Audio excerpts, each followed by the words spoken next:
Kalau iblis adalah penyesat, dengar baik-baik Farhan. Sebentar bang Gagal, aku ini ya, biar nggak dituduh kamu nanti framing juga. Si Farhan bilang ngakuin bahwa ya udah kalau memang nggak ada di Kristen itu iblis diciptakan, siapakah iblis ini? Dari mana datangnya? Mungkin lebih baik bang Gagal fokus menjelaskan itu aja. Dari mana datangnya iblis? Bagaimana terjadinya adanya iblis? Cakep Ken, cakep. Oke. Jadi saya jawab. Saya harus konsekuen dengan ucapan saya, bro. Ya. Yang dia tanyakan iblis diciptakan. Kenyataannya tidak ada. Itu yang harus saya luruskan dulu. Ya. Masalah tentang bicara iblis itu ada di Kejadian tentang Adam dan Hawa. Tetapi di sini terjawab betapa kejamnya fitnahmu menuduh di Lukas 4 ayat 2 bahwa iblis diciptakan. Itu yang saya bongkar lebih dulu. Oke. Ya, makanya kalau mau bicara iblis, iblis adalah penyesat. Semua golongan agama itu sepakat iblis adalah penyesat. Tetapi kalau kau buka At-Tarif ayat 8, Allah yang menyesatkan manusia dengan kehendaknya. Itu yang harus kau pikirkan. Jangan kau paksa iblis tidak diciptakan, Tuhan saya tidak di Alkitab, tidak ada. Kau coba framing bahwa iblis diciptakan Tuhan kami, oh tidak ada. Justru Al-Qur'anmu yang lebih harus kau pelajari. Bagaimana mungkin iblis adalah penyesat, tetapi bagaimana mungkin di Al-Fatir ayat 8 Allah menyesatkan siapa yang dia kehendaki. Dalam tanda petik. Ini kira-kira sama nggak nih? Perbuatan mereka ini sama-sama menyesatkan nggak nih? Itu yang harus kau pikirkan dulu. Ya. Jadi di sini saya tekankan lagi. Kalau kau tanya di mana di ayat saya bahwa iblis diciptakan, saya jawab tidak ada Tuhan menciptakan iblis di dalam Alkitab saya. Ya. Tetapi yang harus kau renungkan, kalau iblis itu adalah penyesat, bagaimana mungkin juga Allah bisa sama menyesatkan? Di Al-Fatir ayat 8. Saya bacakan dulu bro, cetakan dulu biar nggak fitnah. Oke, silakan Pak.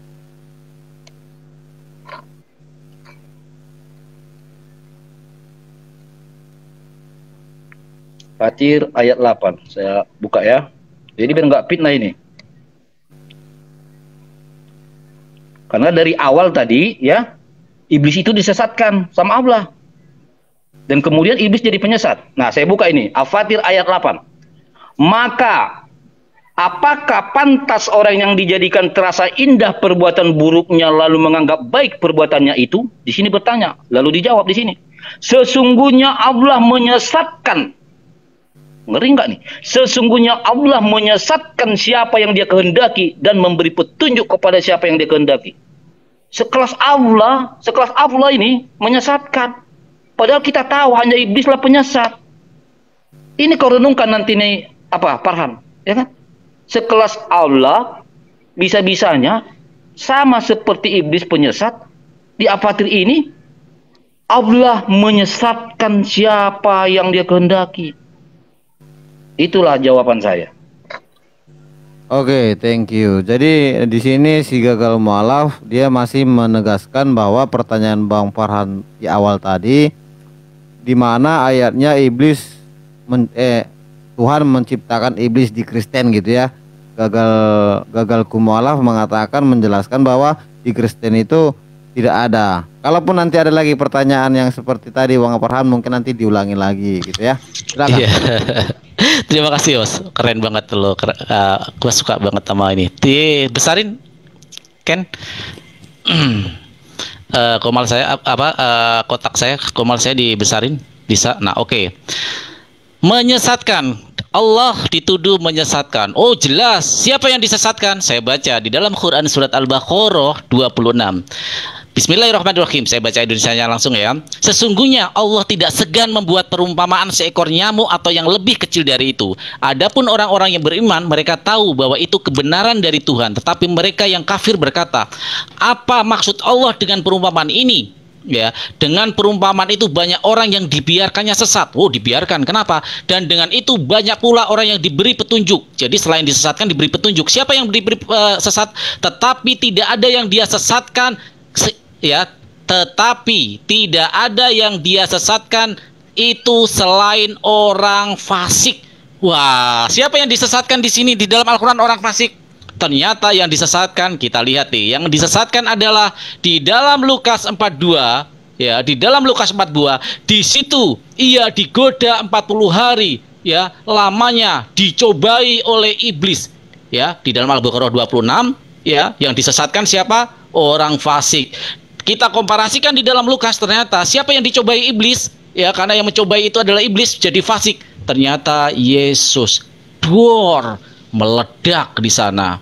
Terus pertanyaan saya tadi dengan jelas mengatakan, ya, pertanyaan saya dengan jelas mengatakan, iblis diciptakan? Enggak, iblis enggak diciptakan. Terus siapa yang mencobai Yesus ini?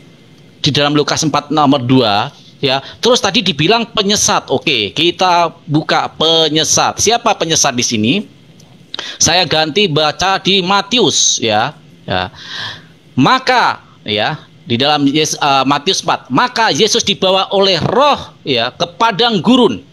Dibawa roh ke padang gurun. Nomor 2-nya, ya. Dan setelah berpuasa 40 hari dan 40 malam, akhirnya dia lapar. Siapa yang menyesatkan, yang menggodai? Sang penyesat. Ya. Iblis disebut di sini sebagai apa? Sang penyesat. Jadi siapa yang disesatkan? Maka Allah Subhanahu wa taala di dalam Quran surat Al-Baqarah 26 tadi disebutkan bahwa yang disesatkan adalah orang-orang fasik. Dor. Itu yang namanya menjawab dengan argumen. Kalau seperti ini pertanyaan saya kembali, ya, kembali. Siapa yang menciptakan iblis? Haleluya. Bayangkan, luar biasa nih iblis. Kenapa? Dia bisa mencobai Tuhan dan dia tidak ada yang menciptakan. Ketika dia bisa mencobai Tuhan dan ternyata Tuhan tidak bisa menciptakan, jangan-jangan yang menciptakan Tuhan kamu adalah iblis karena dia berhak untuk mencobai. Saya kasih analogi, orang yang berhak mengetes itu adalah kemampuannya lebih tinggi daripada yang dites. Seorang murid dites oleh gurunya, artinya guru lebih mampu daripada murid itu. Nah, dalam hal ini ketika Yesus tidak menciptakan iblis dan haleluya tidak bisa menunjukkan, berarti Yesus tidak ada apa-apanya dengan iblis karena dia dicobai oleh iblis dan iblis tidak ada yang menciptakan. Luar biasa ini. Haleluya. Ini yang harus kamu renungkan nanti di tengah malam, di setiap jam 12 malam, renungkanlah. Siapa yang bertanduk 7? Maka sekarang tanda-tanda iblis, saya ketik ya, biar saya tidak ini, nggak apa-apa, jalankan aja. Tanda-tanda iblis menurut Bible, ya, menurut Bible. Nanti kita lihat gambarnya iblis seperti apa. Apakah iblis itu bertanduk? Ya, apakah iblis itu bertanduk? Kita nanti akan menemukan iblis itu adalah seperti apa dia, iblis itu. Kita cek gambarnya langsung. Ya, saya belum sorry saya belum buka kamera saya toh ternyata. Bentar, saya baca nih ya. Tanda-tanda iblis menurut Bible. Kita klik gambar, munculnya apa? Ya, ini menurut Bible ya, menurut Bible. Apakah ada tanduknya iblis? Ya, apakah iblis ada tanduknya? Kita lihat Alkitab Sabda. Sebentar, Alkitab Sabda, sebentar. Tanda-tanda iblis menurut Bible. Tanda-tanda iblis menurut Alkitab Sabda. Kita baca ya. Di dalam Wahyu, dia mempunyai tanduk 2 yang, ya, tanduknya dan matanya berwarna merah. Dor. Luar biasa. Artinya iblis punya tanduk.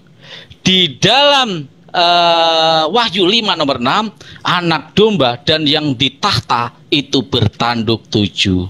Terima kasih. Oke, waktunya habis. Langsung aja Bang Gagal.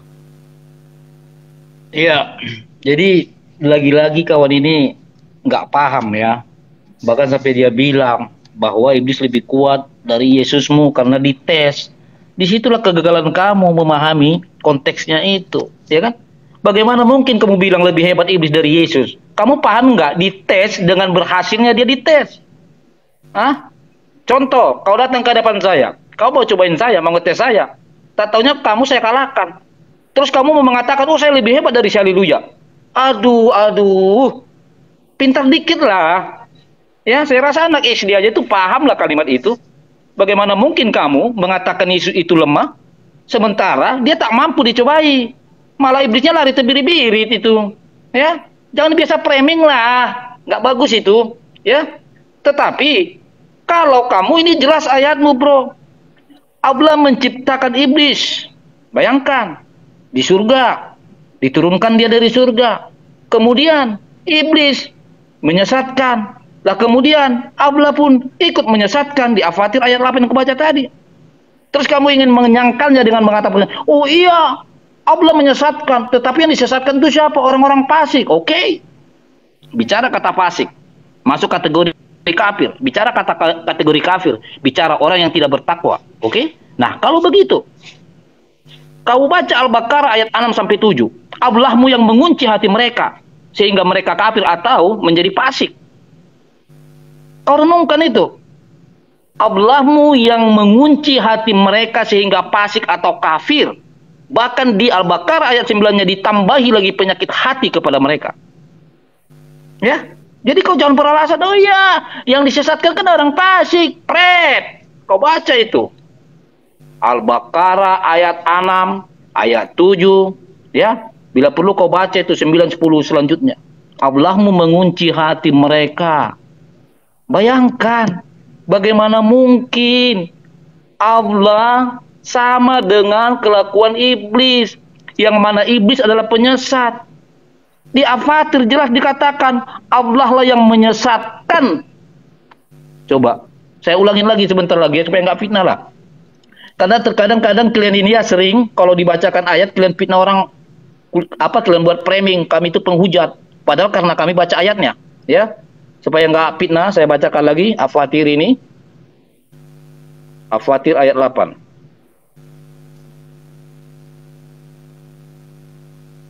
Saya pause. Ya, supaya Pause dulu waktunya. Ya, biar adil. Berhenti dulu.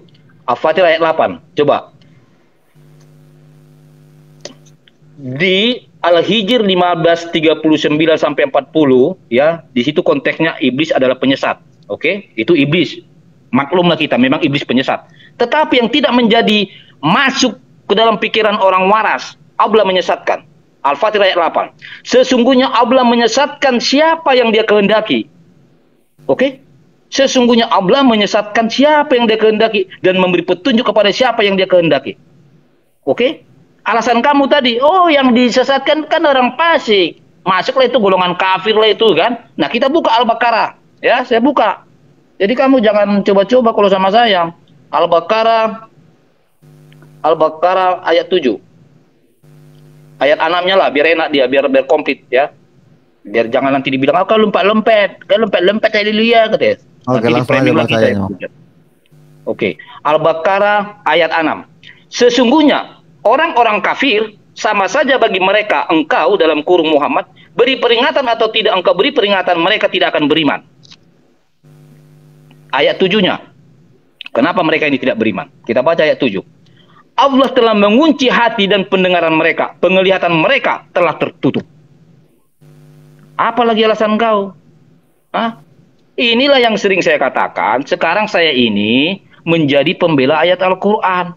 Karena kalian selalu mengada-ngadakan yang tidak ada. Ya kan? Ini jelas loh. Allah yang mengunci hati dan pendengaran mereka. Tetapi kau salahkan pula si fasik. Lah itu fasik gara-gara siapa? Udah dikunci hatinya bro. Aduh. Oke. Waktunya habis Bang Gagal. Bang Farhan mungkin saya bentar.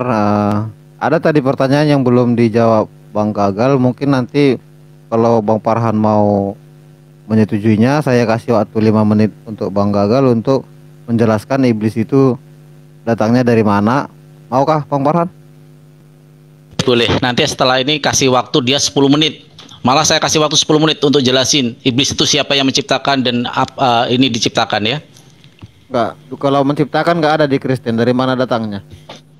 Oh, dari mana datangnya? Oke, ya 5 menit deh kalau mau dari mana datangnya ya. Saya ya, jangan dilanjutkan dulu ya. Jangan timernya jangan dinyalain dulu. Ken. Oke, terima kasih. Tadi di dalam Al-Baqarah dikatakan Allah menyesatkan yang dikehendaki dan mengunci hati orang-orang fasik. Nggak apa-apa. Allah Subhanahu wa taala berhak dan berkuasa untuk itu. Tetapi apakah benar seperti itu di dalam Bible nggak ada? Wow. Ya, jangan dijalankan dulu ya. Oke, saya kasih waktunya. Ya. Lihat ya para Iwan Villa, dan itulah sebabnya Allah mendatangkan kesesatan. Duor. Tuhannya haleluya mendatangkan kesesatan. Bahkan di sini tidak diterangkan siapa yang disesatkan. Kalau di dalam Al-Qur'an Al-Baqarah yang disesatkan adalah orang-orang fasik. Di sini coba baca. Tesalonika 2 nomor 11. Dan itulah sebabnya Allah mendatangkan kesesatan atas mereka yang menyebabkan mereka percaya akan dusta. Siapa yang sering berdusta? Yang mengatakan dia dipilih semenjak dari lahir, ternyata ketika itu dia membunuh pengikut Yesus. Siapa ini? Saya tidak perlu jawab. Waktu dijalankan. Menarik ya. Mau coba-coba main narasi? Oke, kalau begitu, apakah Allah Subhanahu wa taala bisa menyesatkan? Bisa. Karena Allah Maha berkuasa. Dia berhak untuk menyesatkan bagi orang-orang yang memang tidak mau nurut sama dia. Disuruh sholat tidak mau, disuruh zakat tidak mau, disuruh untuk berbuat baik tidak mau. Ya dibiarkan. Contoh ya, seorang guru sudah udah ngasih tahu sama murid-muridnya, kamu belajar yang baik, kamu rajin sekolah, kamu belajar biar kamu naik. Tiba murid ini malah ngerokok, minum, nggak pernah masuk, dibiarin dia, mau tersesat kayak mau lulus kayak terserah lo. Ini adalah kekuasaan prerogatif. Itulah Allah Subhanahu wa taala yang menciptakan manusia, menciptakan langit dan bumi, berhak berbuat apapun.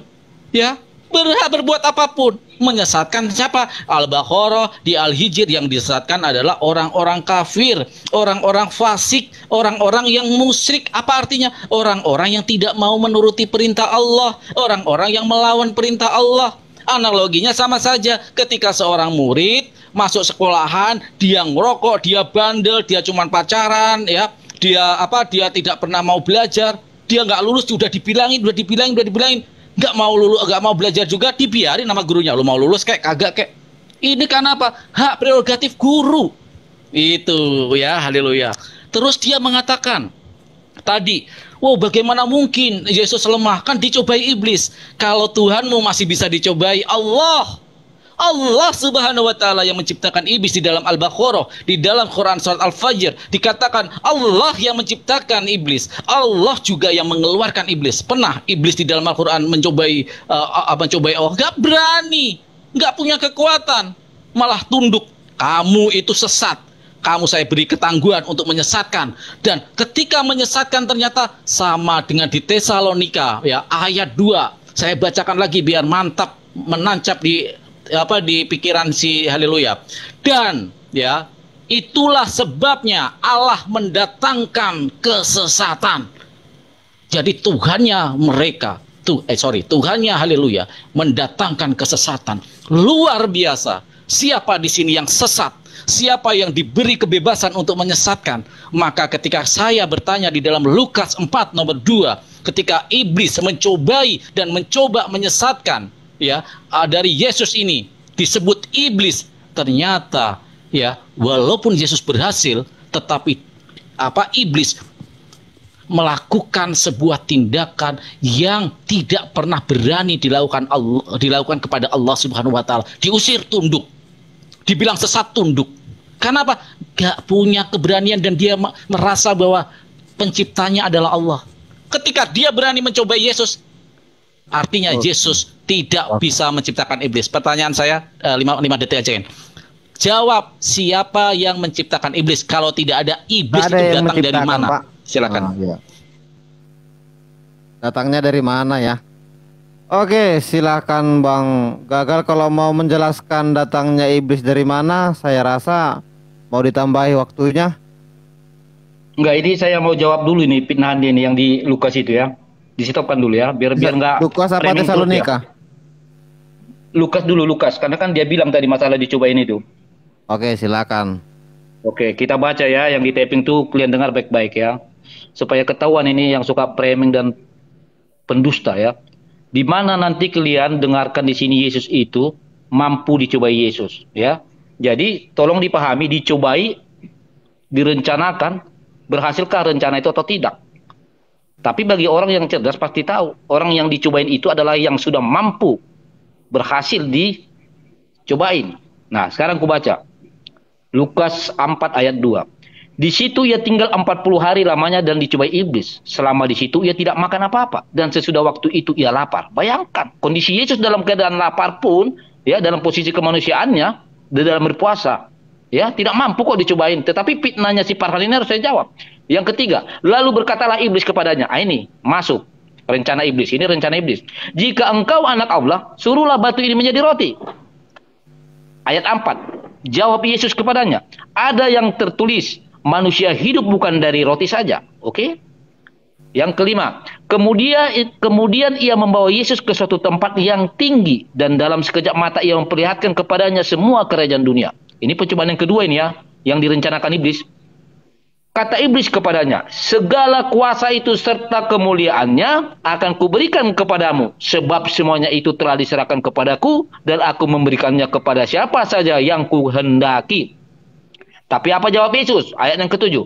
Jadi jikalau engkau menyembah aku, seluruh itu akan menjadi milikmu. Lalu jawab Yesus di ayat 8. Tetapi Yesus berkata kepadanya, ada tertulis, engkau harus menyembah Tuhan Allahmu, dan hanya kepada Dia sajalah engkau berbakti. Ingat, 2 kali gagal, ya.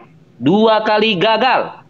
Kemudian ayat 9. Kemudian ia membawa Yesus ke Yerusalem, menempatkan dia di bumbungan bait Allah. Lalu berkata kepadanya, jika engkau anak Allah, jatuhkanlah dirimu dari sini ke bawah. Sebab ada tertulis, mengenai engkau, ia akan memerintahkan malaikat-malaikatnya untuk melindungi engkau. Oke, ini cobaan yang ketiga nih ya.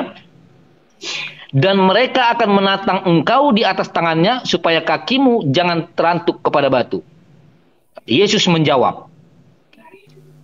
Yesus menjawab katanya, ada firman, janganlah engkau mencobai Tuhan Allahmu. Sesudah itu iblis terbirit-birit. Jadi tidak ada di sini Yesus mampu dicobai, tetapi gagal. Iblis mencobai Yesus. Ya, jangan di-framing. Ya perannya saya tadi padahal udah saya kasih contoh sama kamu loh. Contoh kamu nantang saya, ya kan? Padahal ketika kau di hadapan saya gampar kamu udah tumbang, plek. Kemudian kau ingin berkata, oh aku telah mengalahkan si haleluya. Astagfirullahaladzim, bukan begitu Farhan, ya. Kemudian kau ingin bangga mengatakan, oh iya, bahwa Allah kami menyesatkan. Oke. Artinya, kalau kamu sudah sepakat bahwa Allah kau akui telah menyesatkan siapa yang dia kehendaki, ya, manusia mana yang dia kehendaki disesatkan.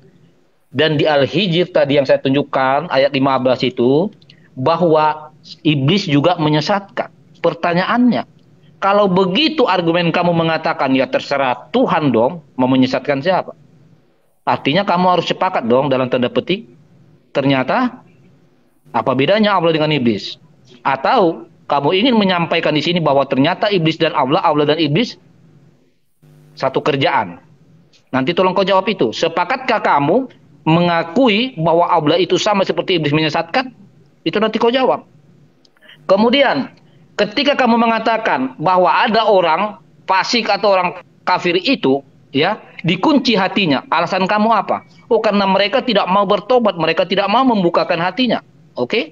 Coba nanti kau baca coba disitopkan ya, biar saya buka ya. Oke. Ayat Al-An'am, biar nggak fitnah ya, biar nggak nanti payah orang ini. Di framingnya pula saya penghujat. Al-An'am ayat 25. Al-An'am ayat 25. Ya. Kalau alasan kamu tadi bahwa manusia itu tidak mau membukakan hatinya, kita baca Al-An'am ayat 25. Oke. Dengar baik-baik. Dan di antara mereka ada orang yang mendengarkan bacaanmu. Bayangkan, ada loh orang yang membuka hatinya loh, ada yang mau mendengarkan perkataan bacaan nabimu. Dan di antara mereka ada orang-orang yang mendengarkan bacaanmu. Padahal kami telah meletakkan tutupan di atas hati mereka. Bayangkan ini. Kalau kamu mau fitnah lagi orang fasik itu, atau mau kau fitnah orang kafir itu, padahal ada orang ingin mendengarkan ayat Al-Quran. Tetapi nyata-nyatanya apa? Dikunci juga itu hatinya. Disumbat juga itu telinganya. Terus kamu mau salahin siapa? Mau salahin si kafir itu? Hah? Coba saya ulangin lagi ya. Dan di antara mereka ada yang mendengarkan bacaanmu, dalam kurung Muhammad. Dan kami telah menjadikan hati mereka tertutup, sehingga mereka tidak memahaminya. Coba kau pikirlah bro. Sama, saya kasih contoh. Tidak mungkin ketika anak kau mau bertobat, tidak mungkin kau hantam dia, atau tidak mungkin kau tidak kasih waktu dia bertobat. Ya kan? Padahal kau manusia loh. Pasti pemikiran kamu memberi waktu pertobatan kepada anakmu. Tetapi di sini ada orang yang mau mendengarkan, tetapi ditutup itu. Astagfirullahaladzim. Ini dulu kau jawab. Dan yang tadi kau jawab juga. Apakah kau sepakat bahwa Allah al-Siwiti sama dengan iblis? Kau jawab itu. Oke, silakan Bang Farhan.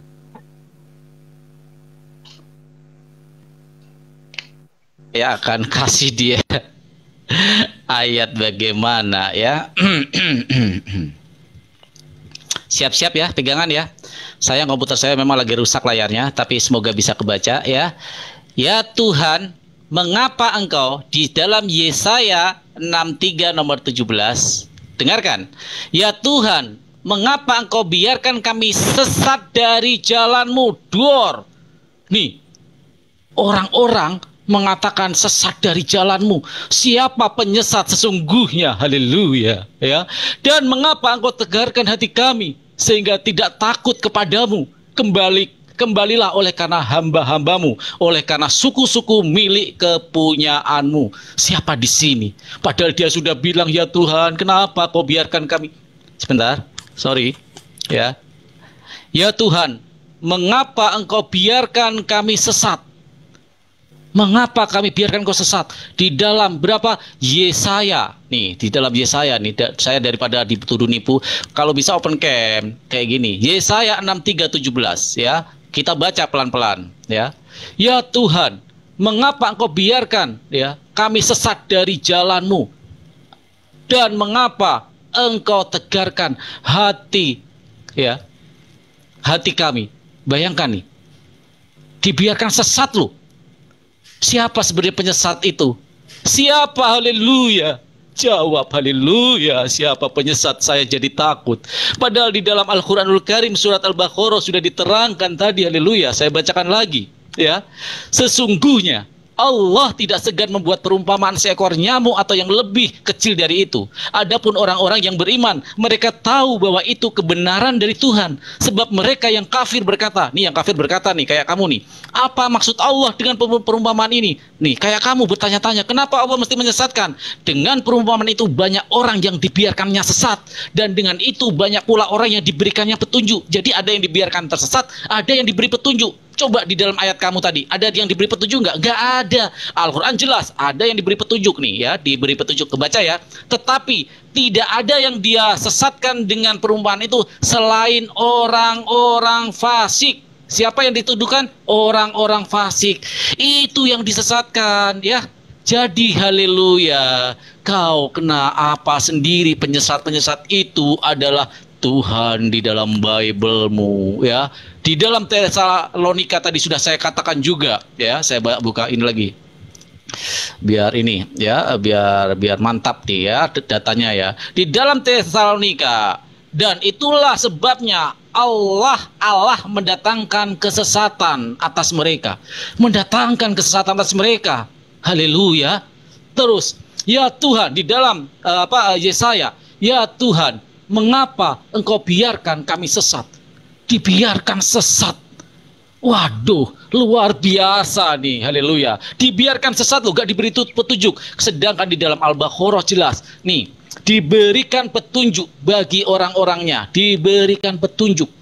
Ya, yang menurut itu diberi petunjuk. Tapi di dalam Tuhanmu tidak ada, semua disesatkan. Yang disesatkan siapa? Di dalam Al-Quran Al-Karim, orang-orang fasik, orang-orang fasik.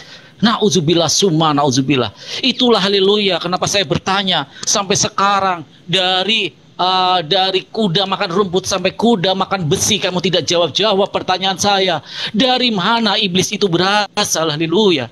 Apakah tidak ada yang menciptakan iblis? Haleluya. Kalau tidak ada yang menciptakan iblis, jangan-jangan dia sang maha pencipta. Haleluya. Kenapa? Kalau kamu bilang bahwa, oh, Yesus 2 kali lolos dari ujian. Iya, dia lolos seperti murid yang pintar. Ketika diuji oleh gurunya, oh kamu lulus. Artinya gurunya bisa memberi kelulusan kepada murid itu. Tetapi ketika ketemu orang yang menciptakan, di dalam Al-Quranul Karim, di dalam Quran Surat Al-Hijr dikatakan, aku yang menciptakan engkau daripada api. Maka sekarang karena kesombonganmu, karena aku yang menciptakannya, kamu keluar karena kesombongan diri kamu. Ini orang yang mempunyai kekuasaan. Ini adalah zat yang benar-benar maha kuasa. Tidak dengan diuji, tapi Allah Subhanahu wa taala menguji, menciptakan dan mengeluarkan dari surga. Itu yang maha kuasa. Terima kasih. Oke ya guys ya, kalau ayat yang diulang saya tidak akan stop timernya. Kita sama-sama melihat juga tadi. Silakan Bang Gagalku mualaf. Iya, jadi lagi-lagi jahatnya fitnahan si Farhan ini ya. Memang dia ini sama seperti iblis lah, penyesat. Dia buka tadi ayat Yesaya 63 ayat 17. Coba dia fitnah di situ Tuhan penyesat. Padahal di situ perikopnya adalah doa. Astagfirullahaladzim. Sampai segitunya kau ya mau coba memfitnah, menghujat ayat Alkitab. Di situ adalah permohonan, berdoa. Beda dengan ayatmu. Inilah akibat kau suka plagiat. Mau kau sama-samakan dia gitu. Ya kan? Mau kau sama-samakan. Padahal kau paksa kau sama-samakan, mempermalukan dirimu. Coba kau baca dong perikopnya itu. Ya, Yesaya 63 ayat 17. Doa pengakuan dan permohonan Israel. Orang berdoa kok kau bilang pula di situ Tuhan menyesatkan. Astagfirullahaladzim. Nauzubillahi bin dzalik. Tetapi kalau di Al-An'am itu jelas bro. Ya, jelas. Bukan orang berdoa, tetapi pernyataan daripada Allahmu. Di surah, mana dia tadi? Al-Fatir ayat 8. Ya. Jadi saya ulangin lagi, supaya kau itu jangan berbohong terus lah.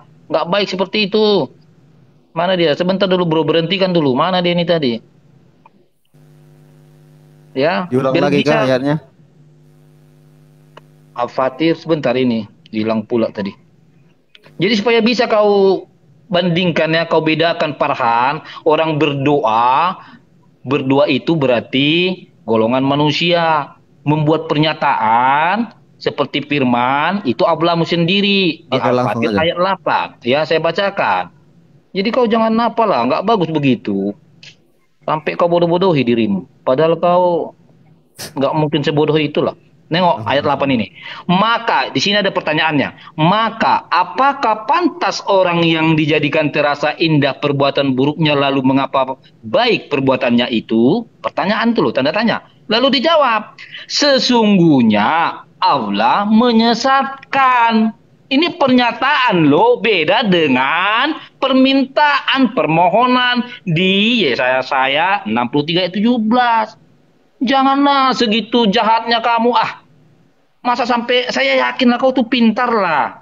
Tapi demi pembenaran, kebenaran itu ingin coba kau fitnah. Nauzubillahi bin dzalik. Nggak bagus seperti itu bro. Ya, masa kau nggak bisa membedakan mana pernyataan, mana permintaan. Ya kan? Sama lagi-lagi kau buka tadi masalah tentang Yesus itu yang dicobai, padahal udah saya jawab. Udah saya kasih contoh. Aduh.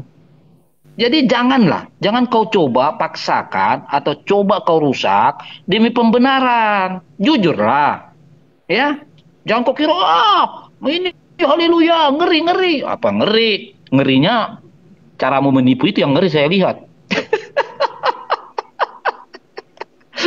Kemudian di Al-Baqarah itu kan sudah saya buka tadi Al-An'am ayat 25 itu. Ada loh orang ingin bertobat, mereka ingin mendengarkan, tetapi sudah dikunci, sudah disumbat telinganya.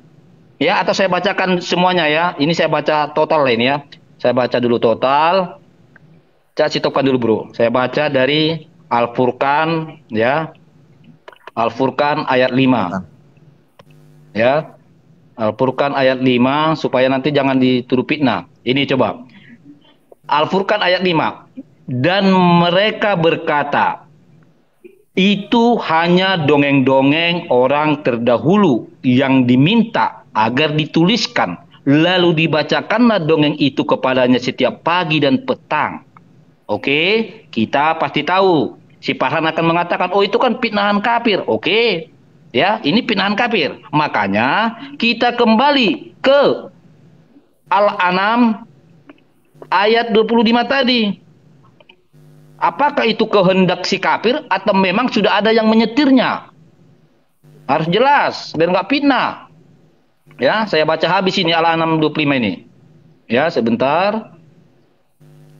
Jangan terguncang ya, pegangan sikit. Langsung Pak. Ya, sebentar ini. Ini kayaknya oke. Oke, saya baca ya. Ingat ya, Al-Furqan ayat 5 tadi ya. Si kafir menuduh bahkan bercerita bahwa Al-Quran itu dongeng. Oke?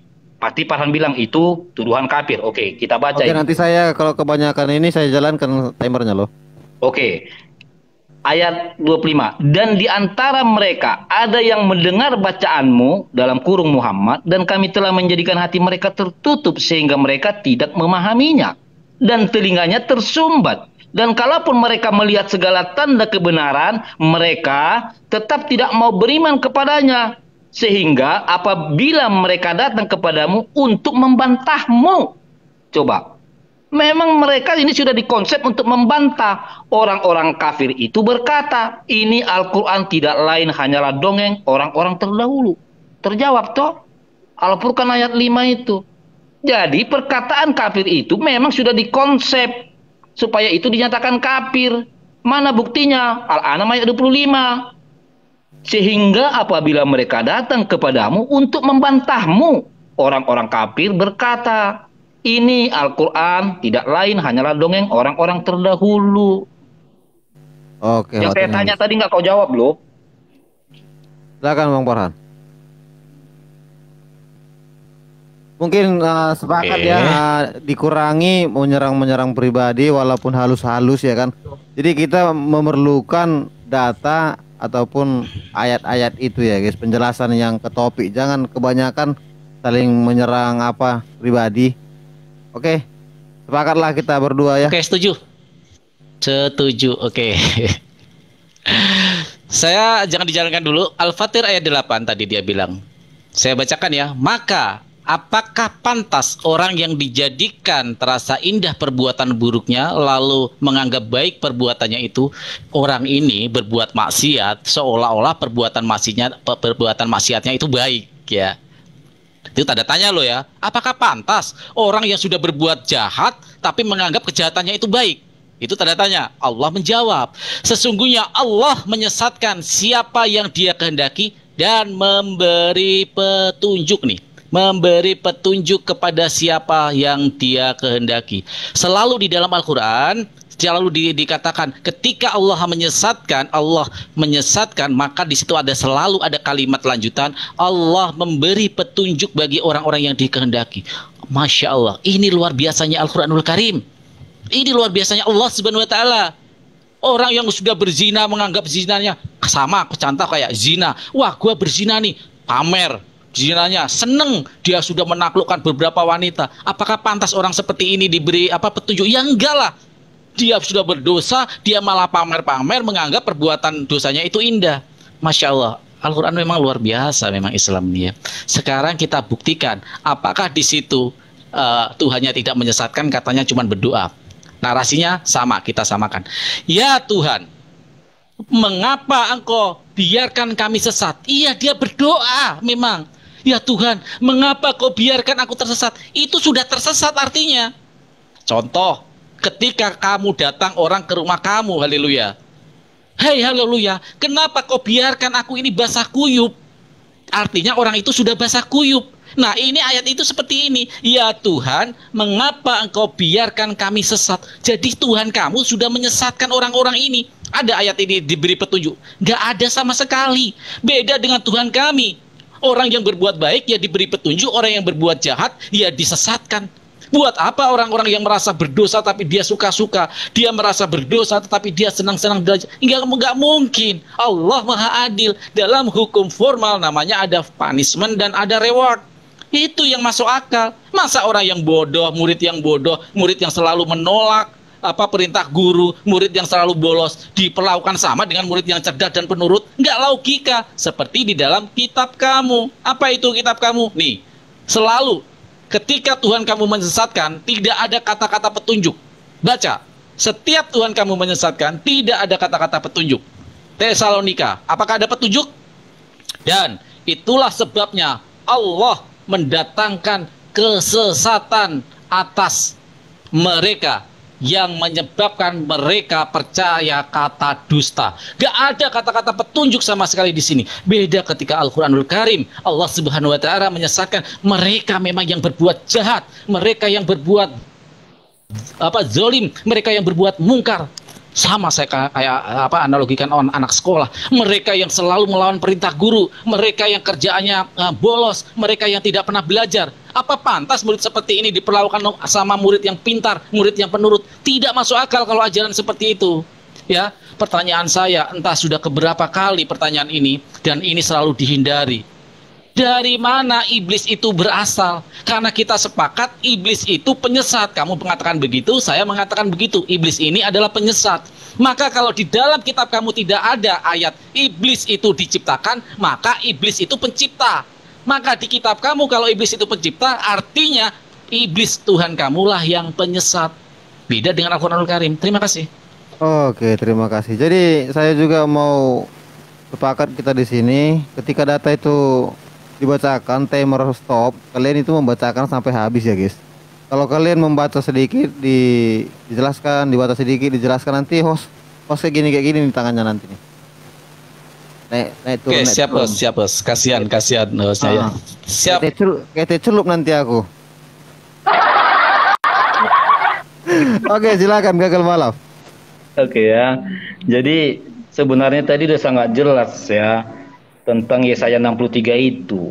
Bahkan si Farhan ini pun udah mengakui, oh iya itu memang berdoa. Ya sudah, orang berdoa, orang memohon, ya kita orang berdosa ini kalau berdoa ya memang harus mengakui kesalahan kita. Poinnya begini loh Farhan, jelas di Yesaya 63 itu adalah orang yang berdoa, bukan Tuhan menyesatkan. Beda dengan Al-Fatihah ayat 8 tadi. Itu pernyataan total loh. Ya, pernyataan total itu dari Allah bahwa Allah menyesatkan. Ya, terus kamu mengatakan begini, lihatlah betapa adilnya Allah, Allah Maha Adil. Lah, adil bagaimana yang kamu maksud? Sementara dia memilih siapa yang dia selamatkan. Jadi mana dia tadi ayatnya supaya nggak jadi apa? Sebentar. Mana dia tadi? Di sini. Ya, saya baca. Maka apakah pantas orang yang dijadikan terasa indah perbuatan buruknya lalu menganggap baik perbuatannya itu? Ya kan ini bertanya. Maka langsung dijawab, ini pernyataan loh, pernyataan Allah. Sesungguhnya Allah menyesatkan siapa yang dia kehendaki dan memberi petunjuk kepada siapa yang dia kehendaki. Kamu mengatakan ini adil. Adil bagaimana? Justru di sini ada pilih kasih dong. Yang satu dipilih menjadi apa? Dikehendaki supaya tidak sesat. Di sisi lain orang dipilih menjadi sesat. Lah ini adilnya di mana? Ya, tolonglah jujur. Tidak ada di sini keadilan kalau begini. Terus kemudian kamu masih mengulang masalah orang kafir atau orang-orang fasik itu tidak mau membuka hatinya. Lah faktanya kan sudah saya baca tadi Al-An'am ayat 25 itu. Ada orang mendengar Jadi begini poinnya ya, saya kerucutkan aja supaya kamu paham lah, nggak usah panjang lebar. Gini loh, bagaimana mungkin kamu memfitnah orang kafir itu jahat, sementara yang mengunci hati kafir itu Allah. Bagaimana mungkin dia bertaubat kalau hati kafir itu sudah dikunci Allah? Bayangkan dulu itu, renungkan pelan-pelan bro. Jangan nafsumu itu hanya ingin menjawab tapi nggak kau renungkan sehingga tidak terjawab. Coba, saya kasih lagi contoh. Farhan, kuperintahkan kamu berlari sekarang. Tetapi kakimu saya ikat. Coba pikir dulu pakai akal kamu itu. Bagaimana mungkin saya memerintahkan kamu berlari, tetapi kakimu saya ikat? Terus apakah saya akan menyalahkan kamu? Sementara saya yang berperilaku, yang melakukan sesuatu hal, pengikat, menjadikan kakimu tidak bergerak. Sama ini seperti ini. Kau salah-salahkan kafir. Padahal sudah dikunci hatinya. Siapa yang kunci? Allah. Siapa yang menutup telinganya? Allah. Terus kau salah-salahkan mereka. Terus kau bilang keadilan. Di mana adilnya? Kalau dia menyesatkan siapa yang dia kehendaki. Coba. Yang dia kehendaki. Berarti ada yang tidak dikehendaki. Berarti ada dua golongan di sini toh. Keadilan mana yang kau maksud? Astagfirullahaladzim. Ya. Aduh, waktunya habis ini. Oke, waktunya habis. Jadi saya rasa di sini viewer juga sudah bisa menilai bahwa diskusi ini juga siapa yang mendominasi, kalianlah yang menyimpulkan di bawah. Karena saya lihat juga diskusi ini sudah mampet ya guys ya, tidak maju lagi. Jadi saya rasa ini udah bolak-balik juga, udah kayak sinetron di episode 107 ya kan, bolak-balik terusnya pembahasan ini. Jadi kalianlah yang menilai di bawah.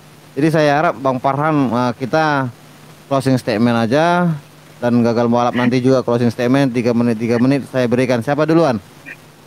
Farhan aja lah, Farhan. Sebenarnya saya harus sekali dulu baru closing. Kan dari Haleluya tadi pertama. Ditanggapi lagi. Karena tadi enggak, saya baru aja deh, saya baru aja. Saya biar sebelum closing biar saya kasih penekanan dulu. Ya. Saya nggak ngasih data, nggak ngeluarin data. Saya narasi aja. Silakan. Jadi nggak perlu ditahan waktunya, langsung jalankan aja. Oke, terima kasih ya. Jadi para Ikhwan Fillah semuanya, dengan jelas tadi saya sudah mengatakan ketika Allah Subhanahu wa taala di dalam Quran surat Al-Baqarah menerangkan dalam firman-Nya bahwa Allah yang menyesatkan orang-orang fasik dan memberi petunjuk bagi orang-orang yang memang mukmin, orang-orang yang patuh terhadap perintah-perintah Allah Subhanahu wa taala.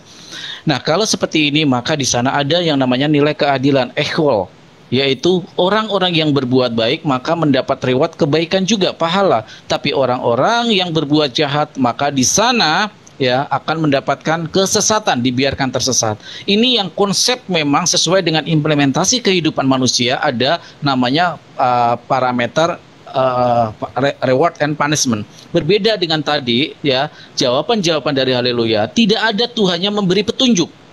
Tidak ada. Di dalam Al-Quranul Karim ketika Allah menyesatkan selalu ada narasi lanjutannya, kalimat selanjutnya yang mengatakan Allah berfirman bahwa Allah memberi petunjuk bagi orang-orang yang dikehendakinya. Siapa yang dikehendakinya? Yaitu orang-orang mukmin. Jadi sangat wajar ketika orang-orang yang melawan perintah Allah, orang-orang yang musyrik, orang-orang yang kafir, orang-orang yang fasik ini menolak perintah Allah, maka Allah Subhanahu wa taala dan orang-orang yang berdosa menganggap dosanya ini indah, menganggap dosanya ini suatu kebenaran. Orang yang korupsi, orang yang zina, bangga dengan korupsinya, bangga dengan zinanya, maka Allah Subhanahu wa taala menyesatkan mereka dalam lubang kesesatan. Ini adalah keadilan. Tetapi Allah Subhanahu wa taala akan memberi petunjuk bagi orang-orang mukmin, orang-orang yang selalu tawadhu, orang-orang selalu hablum minannas, menolong apa yang diperintahkan Allah kepada hambanya, kepada sesamanya. Allah Subhanahu wa taala akan memberi petunjuk bagi orang-orang yang mengikuti perintah-perintah Allah. Siapa yang kita ikuti? Perintah-perintah Allah yang terimplementasi kepada apa yang dicontohkan oleh Rasulullah sallallahu alaihi wasallam, karena Allah Subhanahu wa taala karena Rasulullah Shallallahu Alaihi Wasallam, Nabi Allah Muhammad Shallallahu Alaihi Wasallam adalah uswatun hasanah. Ya, seperti hadis Rasulullah Shallallahu Alaihi Wasallam. Kenapa umat Islam mengikuti orang-orang mukmin, mengikuti orang-orang dari ulama-ulama yang besar yang memang kealimannya, keilmuannya, ketaatannya sudah sangat terbukti. Maka Rasulullah SAW bersabda, "Ma'ana alaihi yauma wa ashabi orang-orang yang mengikuti segala apa yang aku jalankan dan sahabat-sahabat jalankan. Itulah kami orang-orang Islam, mengikuti petunjuk-petunjuk yang telah dicontohkan oleh Rasulullah Sallallahu Alaihi Wasallam di dalam sebagai uswatun hasanah kita, tindakan-tindakan yang begitu luar biasa, mencintai sesama kita. Kenapa? Karena memang bagi orang-orang kafir, orang-orang yang fasik, mereka tidak tahu bahwa dosa-dosa mereka itu adalah tindakan-tindakan perlawanan terhadap Allah, sehingga mereka bangga seperti yang dilakukan orang ini ketika bangga dengan kesesatannya. Terima kasih. Oke, langsung aja Bang. Siapa nih mau closing nih duluan? Iya, dia aja, lanjut aja. Ya enggak dong, urutannya kamu lah. Tadi Ini kesempatan kamu menjawab pertanyaanku sebenarnya yang belum terjawab, yaitu iblis berasal dari mana sebenarnya. iya sudah, nggak usah dipaksa. Bang Farhan tadi kan udah minta ini, sekarang Bang Farhan aja yang closing. Oke, saya closing ya, para Iwan Filah. Assalamualaikum warahmatullahi wabarakatuh. Allah Subhanahu wa taala berfirman di dalam Quran surat Al-Baqarah 255, bagaimana Allah menguasai langit dan bumi. Langit dan bumi lah kepunyaan Allah Subhanahu wa taala. Kursius samawati wal ard. Artinya ketika kita manusia yang dhaif ini, manusia yang lemah ini, bahkan bumi ini bagaikan butiran pasir di lautan. Betapa kecilnya kita di hadapan Allah Subhanahu wa taala. Sedangkan bumi yang kita kira besar ini di mata Allah Subhanahu wa taala, di hadapan Allah Subhanahu wa taala, di hadapan alam semesta ini cuman butiran pasir. Buat apa kita sombong? Apa yang kita sombongkan di dunia ini? Maka umat Islam itu adalah umat yang selalu sami'na wa ata'na. Apa yang diperintahkan oleh Allah Subhanahu wa taala, apa yang dicontohkan oleh Rasulullah sallallahu alaihi wasallam, maka kita selalu harus dan tunduk kepada apa yang ditentukan Allah Subhanahu wa taala dan Rasulnya Muhammad sallallahu alaihi wasallam. Maka para Iwan Filah semuanya, saya mohon maaf jika ada kata-kata saya yang kurang layak. Saya mohon maaf jika ada kata-kata yang saya kurang pantas. Saya terima kasih atas dukungannya. Semoga apa yang saya sajikan ini memberikan ibrah buat kita. Betapa Islam agama yang begitu rahmatan lil alamin. Islam begitu agama yang begitu indah, di mana hukum-hukum diterapkan dengan sangat jelas. Bagaimana yang berdosa, yang bersalah, yang bangga akan dosanya, maka Allah Subhanahu wa taala membiarkan orang-orang seperti ini tersesat, kecuali yang diberi petunjuk. Siapa yang diberi petunjuk? Kisah Umar bin Khattab sebagai contoh suri tauladan. Bagaimana beliau begitu memusuhi Rasulullah SAW dengan pedang yang terhunus, mencoba ingin membunuh Rasulullah SAW, mendengar bacaan dari adiknya, bacaan Al-Quranul Karim yang begitu indah. Hatinya dilunakkan oleh Allah Subhanahu wa taala dan memberikan Umar bin Khattab Allah hidayah petunjuknya seperti di dalam Quran surat Al-Baqarah tadi 26. Allah memberi petunjuk bagi dikehendakinya. Kurang apa Umar bin Khattab bencinya terhadap Rasulullah, tapi Allah begitu memberikan hidayah, orang seperti ini mendapat petunjuk. Masya Allah, luar biasa. Apakah ada kisah-kisah seperti ini? Ada di dalam Bible. Kisah seperti apa? Kisah yang katanya tokoh ini dipilih semenjak dari lahir. Dipilih katanya dia dari lahir, dari semenjak di kandungan dipilih sebagai pilihan utusan Rasul dari Yesus itu sendiri. Ternyata orang ini di tengah perjalanan kehidupannya melakukan pembunuhan, melakukan penganiayaan, melakukan segala dusta-dusta yang dilakukan. Apakah layak orang seperti ini diikuti? Berbeda dengan Rasulullah SAW semenjak kecil dijuluki Al-Amin. Bagaimana rakyat masyarakat kafir Quraisy di Mekah begitu salut dan begitu tunduk, begitu menghormati sehingga mendapat julukan Al-Amin karena kejujurannya Rasulullah SAW. Masyarakat kafir Quraisy hanya melawan seketika saat Rasulullah SAW menyiarkan kebenaran, menyiarkan apa yang diperintahkan oleh Allah Subhanahu wa taala. Maka itu yang dilawan, bukan sifat Rasulullah yang begitu tawadhu, ya, jujur, amanah, dan begitu banyak sifat-sifat yang harus kita teladani. Terima kasih kepada Pak host. Terima kasih kepada netizen yang sudah. Sebentar, nanti jangan turun dulu. Ada yang mau saya tanya nanti, saya lupa catat. Oke, Bang Gagal Mualaf. Terima kasih. Langsung. Oke, jadi